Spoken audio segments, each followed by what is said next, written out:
जिल्हा परिषद आणि पंचायत समितीच्या निवडणुकीसाठी उमेदवारी अर्ज भरण्याचा आजचा अखेरचा दिवस होता। आजच्या दिवशी माळशिरस तालुक्यात मोठ्या घडामोडी घडल्या। यात खासदार धैर्यशील मोहिते पाटील यांनी निवडणुकीआधीच थेट दावा केला आहे। जिल्हा परिषद आणि पंचायत समितीच्या निवडणुकीत भाजपचा सुपडा साफ होईल असं मोहिते पाटील म्हणाले आहेत।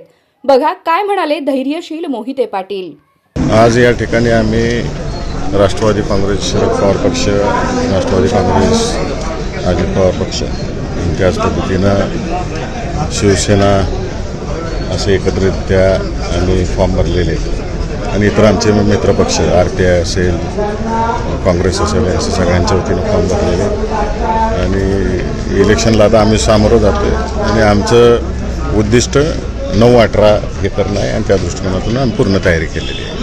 माजी आमदार रामसाहेब यांनी अशी टीका केली की 6 पक्ष एका बाजूला येत आहेत आणि एका बाजूला आहे, त्यामुळे ताकद कुणाची आहे हे तुम्हाला दिसत असेल। निकालानंतर कळेल कोणाची ताकद आहे ते। चौथ्या वेळेस भारतीय जनता पार्टीला मात मिळेल काय रामसाहेब यांना? सुपडा साफ। एकंदरीत यावेळेस शिंदे गटाचे सुद्धा कार्यकर्ते पक्ष या निवडणुकीत तुमच्यासोबत आहे, वातावरण आणखी कसं राहील? ह्याच्यातून हे दिसून येते की कोणावर का नाराज आहे आणि त्यामुळं सत्ताधारी पक्ष तुमच्या सोबत आलेला आहे। 2 आलेत, 1 नाही।